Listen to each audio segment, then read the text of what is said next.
Hello, everyone. Thank you very much for joining us for today's webinar. My name is James. I'm the digital specialist for the ASA, and I'm here with Emily from the copy advice team, who will run us through the rules and answer some frequently asked questions to help you feel more confident in understanding the rules and running compliant competitions. We won't be able to answer your questions live, I'm afraid, but if there is anything you'd like to know more about or have more information on, please feel free to contact the copy advice team either online or via the phone. Thanks, James. Hi, everyone. Thanks for listening today. As we don't have much time today, I'll jump straight into taking a look at the rules. But if you want to learn about how the ASA and CAP system works, take a look on our website. You can also find the CAP code online, which covers non-broadcast media. The whole of the CAP code applies to ads, but today we'll focus on the rules specific to running competitions, which are in Section 8 of the code. Each slide has a link to a real ASA ruling, which was investigated by the ASA under the code rule discussed on that slide, so that you can take a look at these in your own time. If you're listening on YouTube, these should be added in the comments section below. Great. So, if an advertiser is hoping to run a competition, where would you suggest they start? So let's break it down into the kind of different stages that promoters need to think about step by step. We can think about this in 4 stages: planning ahead, advertising the competition, selecting the winner or winners, and finally ending the competition and awarding those prizes. So the first thing advertisers should do is plan ahead. So let's have a look at those rules to help you think about that. The code states that promoters are responsible for all aspects of the competition, not just how the competition is advertised. This includes its administration from the initial stages to conclusion. To make sure that everything runs smoothly, it's a good idea to plan in advance. This means making sure that you have enough resources available to run the competition and that you've planned sufficient time for each phase. By planning in advance, you can ensure that this is the case and reduce the likelihood of something taking you by surprise and causing problems. If something does go wrong, this could cause unnecessary disappointments or give consumers justifiable grounds for complaints, which, as you can see from the slides, would be a breach of the code. Okay, so what sort of things do you think could go wrong during a promotion? The ASA has investigated multiple cases where an advertiser was considered to have caused participants unnecessary disappointment. Often, this occurs because something happens which the advertisers haven't planned for in advance, or something goes wrong in the administration. For example, not having a prize in place ready to award before the competition is advertised can lead to issues if the prize subsequently becomes unavailable. Or promoters may not have considered the staff hours needed to process all entries, leading to delays. It can be as simple as a technical issue, meaning a competition is closed before it was supposed to, or the incorrect information being included in the ad. I see. But what happens if an advertiser has planned, but something still happens that they need to deal with during the competition? For example, a participant's behaviour. Well, of course, sometimes things will happen which mean that the advertiser has to rethink their original terms and conditions or add new terms in order to address an unexpected situation partway through or after a promotion. There's a relevant rule here on the slide now. Code Rule 8.23 states that promoters must not change terms and conditions partway through the promotion or create and enforce terms and conditions retrospectively. There will only be a very limited number of exceptional circumstances which the ASA would consider totally out of the control of the advertiser and likely to justify a change in the terms and conditions. Unless the change causes no unnecessary disappointment, contains nothing that may have affected a consumer's decision to enter, and is communicated effectively, any amendments made to the terms and conditions retrospectively in order to deal with these situations is likely to be considered a breach of the code. The ASA has received multiple complaints from participants of competitions who were disqualified by promoters who felt that they were manipulating votes or behaving unfairly to increase their chances of winning. In one ruling, a complainant was disqualified because they had received a disproportionately high number of votes in a short time and had contacted individuals asking for their vote. Whilst the participant's behaviour itself may be outside of the advertiser's control, advertisers are responsible for determining and communicating any entry restrictions in advance. In this case, The fact that the terms and conditions did not state that this voting behaviour was not permitted meant that they should not have disqualified the complainant. In another example, an advertiser realised partway through the competition that the entry terms were not made clear enough in the ad and had to supplement these partway through to clarify. This meant that those who had participated under the original terms had to re-enter. So promoters should take care when formulating terms and conditions in advance, especially when stating the requirements for entering competitions, such as those requiring votes, because they can be particularly open to abuse. Promoters should also be confident before they go ahead with a competition that this will not be considered an unlawful lottery.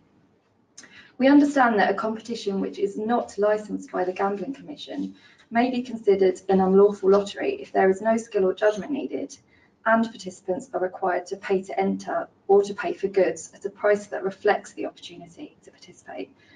For example, if an entry requires purchase of a promotional pack and the cost of this promotional pack has been increased during the promotional period. If there is a cost to participate, promoters should also offer a free entry route, and this free entry route should be communicated to consumers clearly and prominently.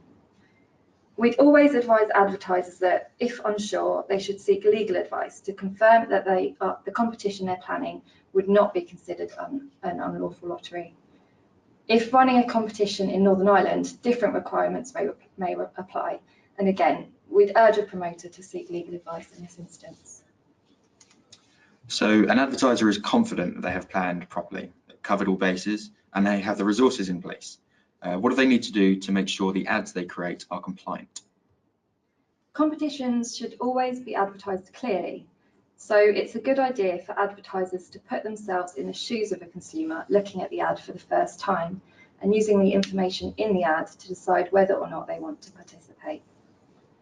To start off with, advertisers should always ensure that the ad contains all significant conditions and other information which, if omitted, would be likely to mislead a consumer and affect their decision on whether to participate or not. Code Rules 8.17 and 8.28 here includes some detail on the types of conditions which should be included. As you can see, we haven't been able to include the whole list here, but you can check these in full on the website. Which information is needed will depend on the competition, but in most cases it will include a clear description of how to participate, a closing date, and the nature and number of prizes or gifts. You say this should always be included, but what if an advertiser doesn't have enough space in the ad for all this information? There is an allowance in the code which states that if an ad is significantly limited by time or space, they must include as much information about significant conditions as practicable and must direct consumers clearly to an easily accessible alternative source. Space which the advertiser controls themselves, such as emails and their own websites, will not be considered sufficiently limited to be covered by this. This exemption will probably only very rarely apply, and if an ad space is too small to include all the necessary information, advertisers should consider whether it's an appropriate media to use. So back to thinking about prizes and gifts. When thinking about how to communicate the prizes or gifts on offer in an ad, be careful about terminology used. Rule 8.19 on this slide states that the distinction between prizes and gifts should be clear. Advertisers shouldn't mislead by claiming consumers have won a prize if they have not, or by stating that consumers have won a prize when they were in reality given a gift. What's the difference? If all or a significant proportion of participants in a promotion are entitled to receive something, this would be considered a gift. If an ad is offering gifts, it should not confuse or mislead consumers by using terminology usually associated with winning prizes. A prize is something which is only available to a small minority and must be won. Individual case-by-case factors will determine what constitutes a significant proportion of participants, such as the relative proportions of prize winners and gift recipients, the mechanisms by which promoters offer gifts and prizes, and the relative values of the prizes and gifts when compared with each other. Linked to this, Code Rules 8.21 and 8.21.1 state that ads must not imply consumers are luckier than they are, for example, by using terms like finalist when that's not the case. Ads must not claim that participants have won or will win if there's no prize or if there's a cost to claim that prize. The ASA has upheld complaints about ads which have used language such as answer this question to claim your prize or this is your last chance to claim, because these ads imply that the recipient has already won or will win by doing something, when in reality this only enters them into the competition. What's meant by a cost to claim? Does this mean advertisers can't advertise a prize if there may be costs that the consumer will have to pay to use it? No, a cost to claim is a cost that a consumer must pay to actually get a prize. For example, if a consumer wins a competition and is then told that to get that prize they must ring a premium rate telephone number. Things which will not be considered costs to claim are costs which may apply after the consumer has won. So, for example, travel costs to or from an event when the entry to the event was the prize. Where these other costs may apply, it is likely that this will be considered significant information, as we've already discussed, and the ads should make this really clear that these are not included in the prize. Okay, so we've looked at planning and the actual advertising of competitions. Shall we move on to selecting winners and finally awarding those winners with their prizes?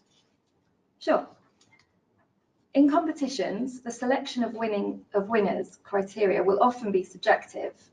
Examples of this in the past have been making the best video, the most creative photo, or the funniest poem.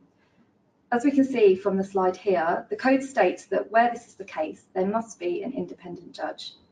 So if there's only one judge, this person must be demonstrably independent. Where there's a judging panel, at least one of the members must be independent. Okay, so who's the ASA likely to consider independent?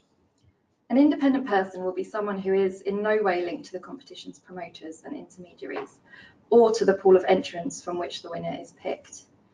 In order to satisfy Rule 8.26, the advertiser would need to hold the evidence to demonstrate that this is the case. Examples of those who are likely to be considered independent include trade associations, local councillors, trading standards officers, or solicitors. They must be impartial and unconnected to the running of the promotion. Promoters' employees, agencies who worked on a promotion, or anyone connected to the entrants will not be considered independent. We're sometimes asked if paying a fee to someone to act as a judge would compromise their independence. The answer to this is that a payment in itself would not be considered likely to do so, providing they meet the other criteria discussed.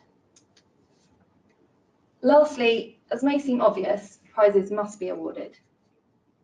There may be some circumstances where advertisers are justified in withholding prizes, but as stated in Rule 8.27 here, this is only likely to be the case if participants have not met the criteria which were set out in the rules at the beginning of the promotion. As we've already discussed, terms and conditions should not be supplemented or amended, so it's really important to think about any situations in which you would not award particular participants a prize and clarify this in your terms and conditions. I can see that Code Rule 8.15.1 mentions a reasonable equivalent. What does that mean?